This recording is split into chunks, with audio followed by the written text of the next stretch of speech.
So I picked this one just for the fact that like when I was younger and my great grandma passed, Mhm. I I had a dream about her and it was at her funeral. And I remember like in the dream, I was at her funeral walking up to the casket Mhm. and all of a sudden she sits up from the casket, looks at me and goes, "It's going to be okay, Morgan." Oh my Like so God. like I picked this one because I think it is like a paranormal experience almost when Yeah. people that we love have passed and they visit us in our dreams. Yeah, I agree. I mean, I'm not even gonna go down my rabbit hole because I fucking love dreams. I think you both Mhm. know this. I think they're There's so much to be said so about them. yes. Like I'll make my story very quick, but it's completely on topic with this. Like, oh, it's so hard for me to tell the story. I'll try not to cry. But like my mom lost her cousin when in the 90s, like right before I was born. I think I told you the story. Yeah, you told me. So she had this cousin she was very close to, like almost like a brother that she never had. And my mom was visiting Peru after she had moved to the US. He still lived in Peru.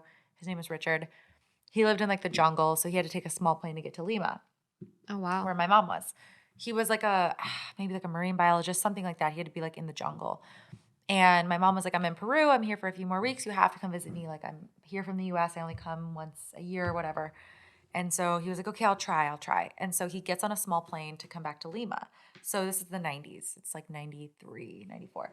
And my mom's watching the news, and all of a sudden they're like, a small plane has gone down, no survivors. Like, back then they would play the victim names, almost like movie I credits. hate small planes. Yeah, on the news. That was like the only way to get to and Yeah. from that area. And so my mom's like eating her popcorn and she's watching, and all of a sudden they put his name on the screen, and it was like a full name, so she knew it was his name. Yeah.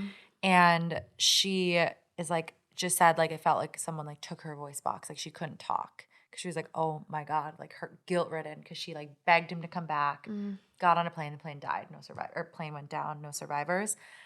So that's like not the crazy part. So my mom was like very, very close to him. I didn't know, but at the time she was pregnant with me. Oh my God. Yeah, it was so it must have been like I think it was 93. 93. And she was pregnant with me, and then he had a brother named Coco, and Coco was like deployed in the military, Peruvian forces. And apparently, I don't know why, maybe this is a 90s thing, maybe it's a Peru thing, I don't know.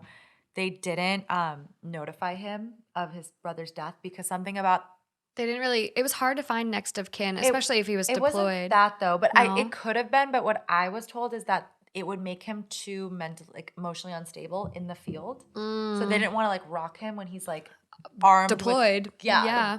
like assault rifles. So they were like, I don't know. That's the story I was told. They didn't tell him because apparently he was like in such a vulnerable place that they were like, we don't know what he's gonna do.